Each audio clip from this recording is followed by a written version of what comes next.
This has been Binterik on Dawah. Assalamu alaikum. Sometimes I get asked to help a brother manage being married to a convert in Islam.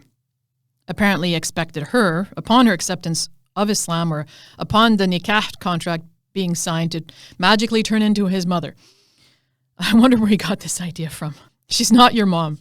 You may have grown up reading Quran with your mother or father after Fajr, in a spotless, beautiful house, eaten a home-cooked meal 3 times a day, watched your mother offer salah and leave the house with full hijab every day of your life. Nice memories, mashallah. But your convert wife could strive to do all those things. However, if you wanted a woman just like your mother, perhaps you could have married someone from back home, like your parents wanted.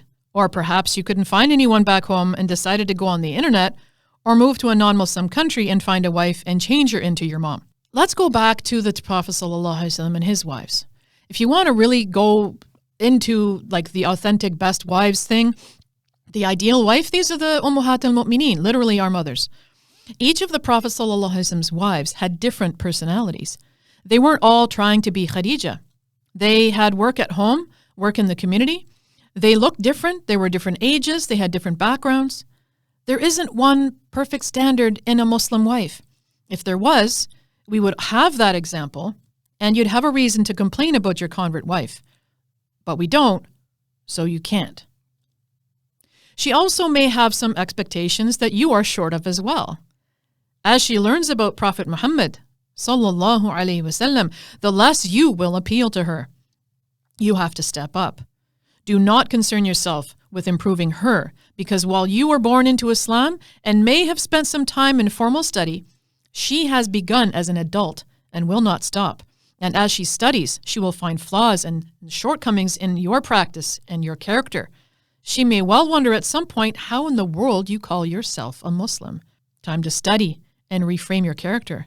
As the saying goes, if you want to be worthy of a Khadija, you have to strive to be more of a Muhammad. Sallallahu alaihi wasallam. I'm not sure where the rumor started that I am some kind of wife whisperer among the converts, that people were going to contact me. It happens fairly often that, oh, there's a convert married to a brother and the brother needs some advice. Will you talk to him? No, I will not talk to him.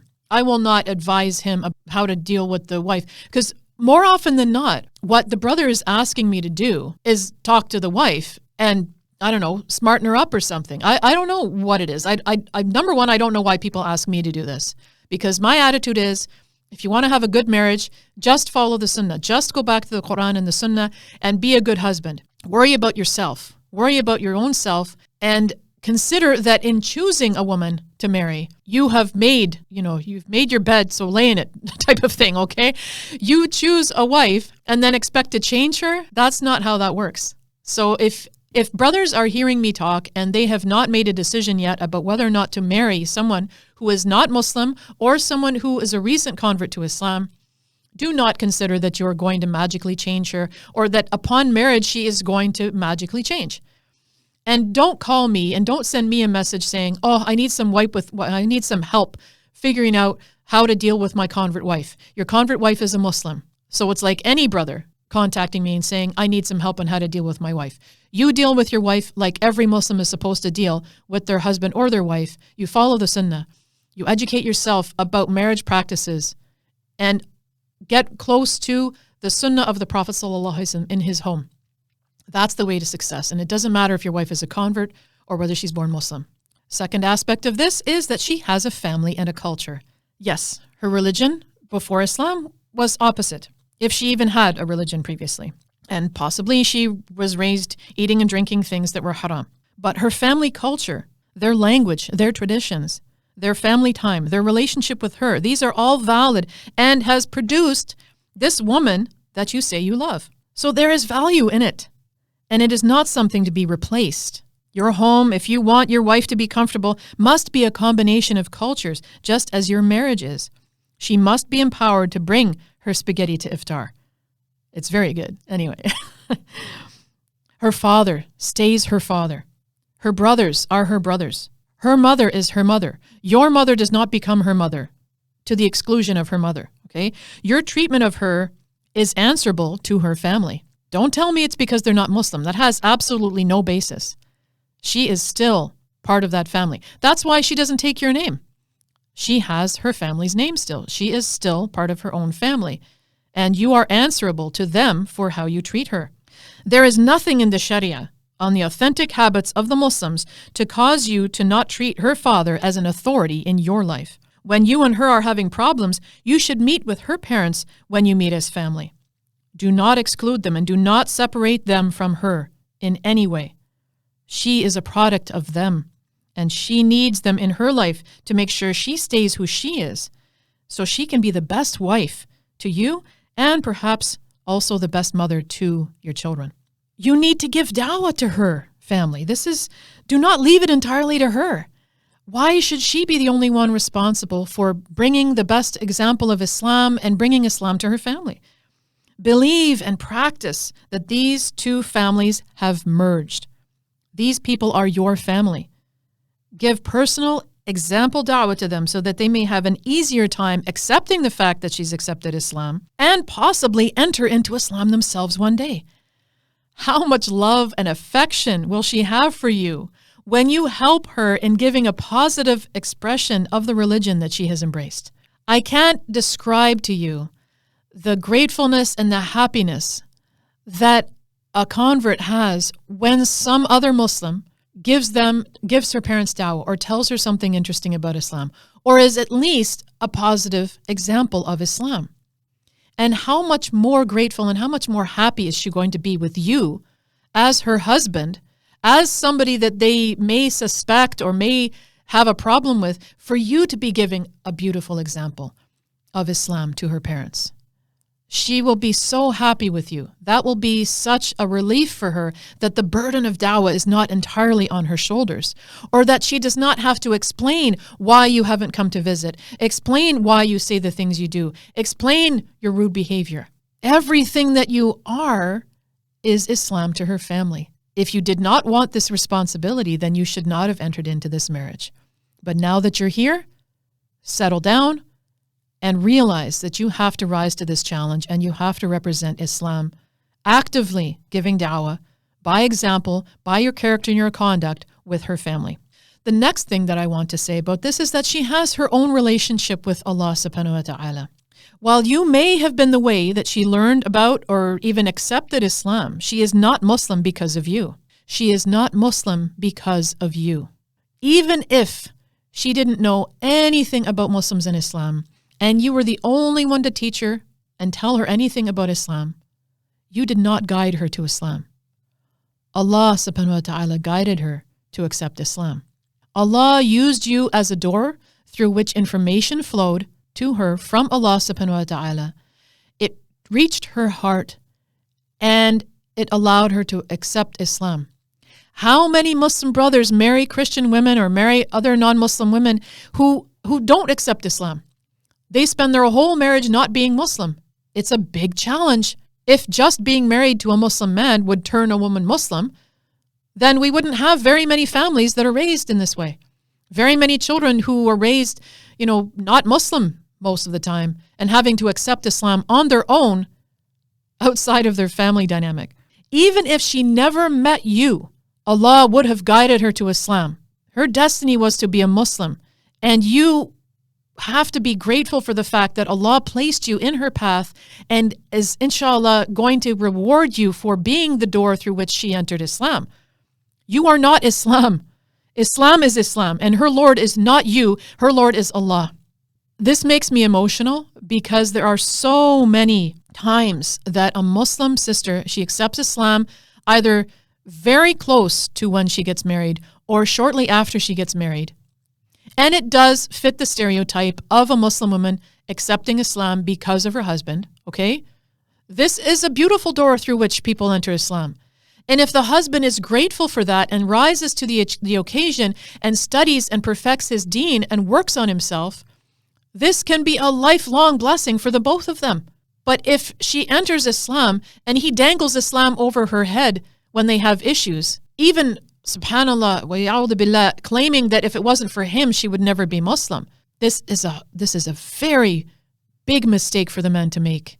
And it's very disrespectful and discounting the guidance of Allah subhanahu wa ta'ala. It seems like a silly thing when I say, okay, Islam is Islam and, her Lord is not you. But many, many sisters who are married to brothers who are born Muslim fall into connecting Islam with their husband. And if things fall apart with their husbands, they stop practicing or they actually leave Islam. I am sure for the sake of Allah and for your akhirah, you do not want to be the cause for a woman leaving Islam, especially if she is the mother of your children.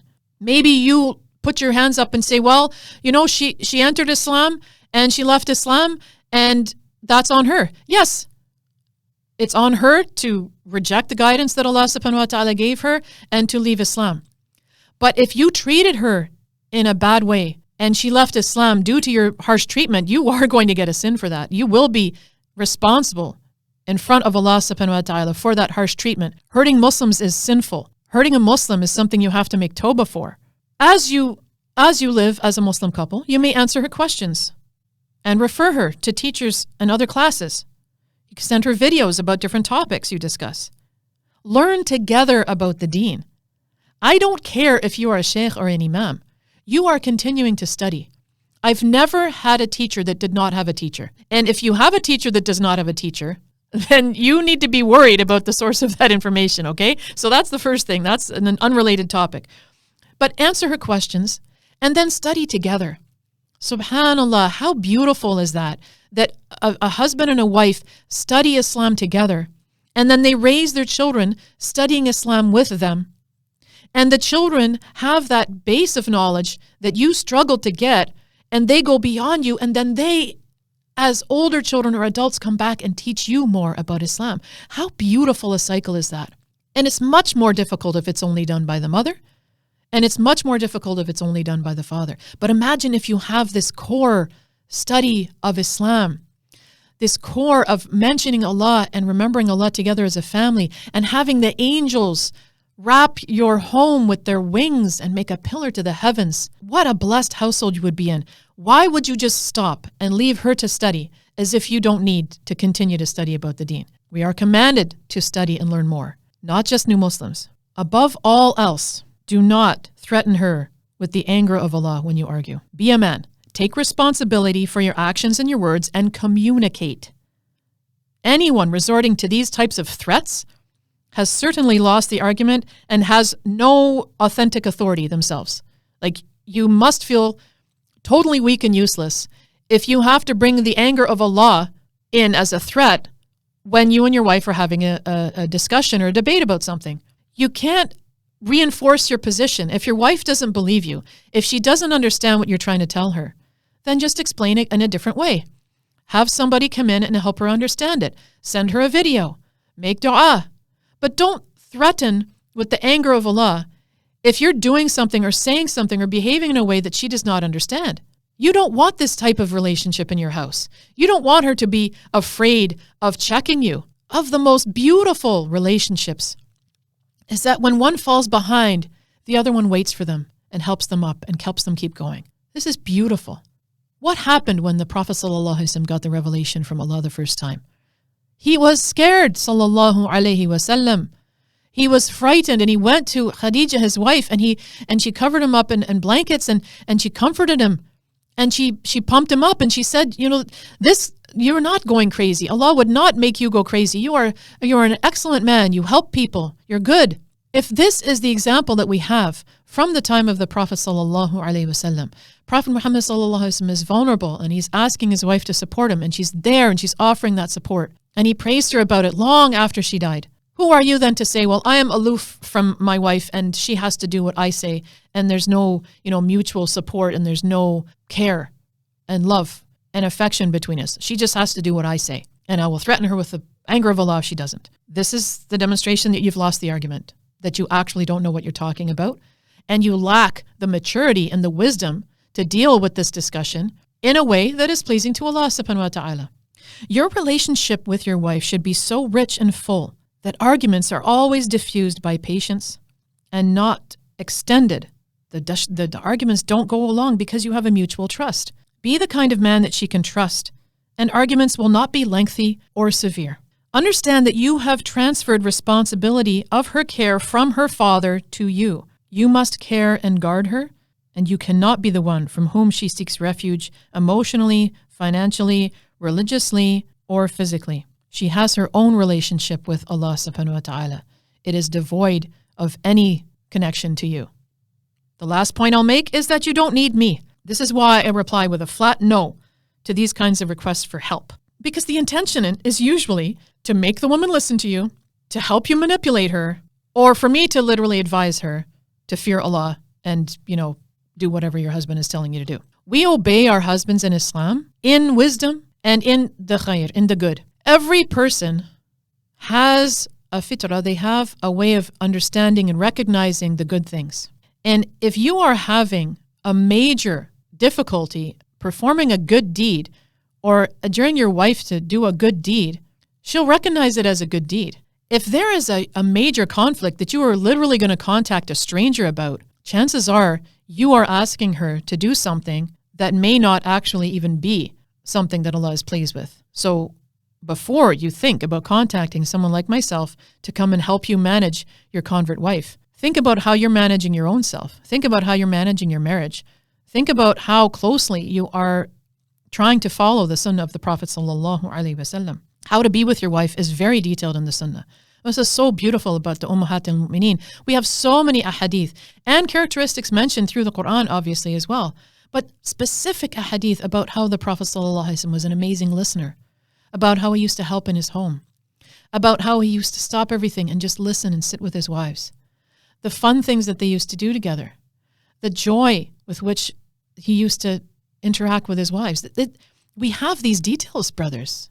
You don't need to come up with your own way of being in the house. Follow very closely these beautiful characteristics of the Prophet ﷺ. Why do we have a prophet if you're going to ignore how he behaved? Allah sent him with the best of manners so that we can imitate him, all of us. Now, I'm going to tell you something which you might not have considered, but every woman that the Prophet ﷺ married was a convert to Islam. Every woman that the Prophet ﷺ, all the Ummahat al-Mu'mineen were converts to Islam. Okay? So when you want to look at the difference between yourself and the convert to Islam, if there is such a disgusting, weird disparity in your mind or in your heart about the status that you have as opposed to the status of your wife, consider a convert to Islam and a prophet, okay? Consider a convert to Islam and a prophet. There is a huge disparity between any of us and a prophet. And don't ever liken yourself to a prophet. Just saying, just a disclaimer about that. How much greater a difference between a status of a prophet and a normal person. You're not a prophet. You're just a man trying to stay successfully married. You're not responsible for guiding a whole nation of people, just yourself. You are accepting the guidance that Allah subhanahu wa ta'ala is offering you through listening to me, through reading up on the seerah, through taking marriage courses, through taking the sincere advice from honorable people around you who wish well for you and who know you well. You know how a shepherd works? Have you ever seen the sheepdog and they're working with the shepherd, or just the shepherd by himself, and how he works with the animals? You seen the dog also, like how the dog rounds up the sheep? It's incredible. Before the shepherd or the dog starts working, the sheep are just kind of wandering all over the place, right? And the reason I mention sheep is because of the famous hadith of the Prophet ﷺ saying that we are all shepherds and we all have a flock to look after. And Allah, he mentions the husband and the wife and the leaders of the Muslims and this famous hadith. So we are shepherds, right? And sheep will just go wherever they want and do whatever they want. The main thing that a shepherd does is just kind of steer them, right, in the right direction. You don't see the shepherd going and grabbing the wool of every single sheep and like pulling them, right? They have some span of grass and field where they're supposed to go. He wants them to go into the yard with the fence or the pen. The dog is helping them round up. But look at the distance. Look at the boundary between the dog and the shepherd and the sheep themselves. They never even have to interact that aggressively with the sheep at all. It's just, okay, this is where we want to go. So my brothers who are married to converts, since you asked, I want you to consider very strongly the situation that you have with your convert wife and with your children, or with any, other responsibilities and relationships that you have as a shepherd. You are gently steering things in the correct relation. The shepherd knows where they want the sheep to go. Our destination, inshallah, is the Jannat al-Firdaus. We want Allah subhanahu wa ta'ala. May Allah subhanahu wa ta'ala guide us all and help us to get to Jannat al-Firdaus. Ameen. And you want to get to the paradise with your wife, with your children. You want your family steered in the correct direction. But steer them towards the gate of worshiping Allah subhanahu wa ta'ala. Steer them towards the gate of ibadah. Don't steer them towards the gate of servitude to you and worshiping, you. Steer them towards the Jannah. And may Allah have mercy on you and help you and guide you, give you wisdom, and understand that your wife is your wife. She is a Muslim, just as you are a Muslim. And take into consideration the fact that you are helping build the next generation of Muslims, and your marriage is the cornerstone of the Muslim community. You have a responsibility, not just to yourself, not just to your wife, but to the whole community, to make sure that your marriage is a successful, beneficial one upon which later communities will build themselves. This has been Binterik on Dawah. Assalamu alaikum.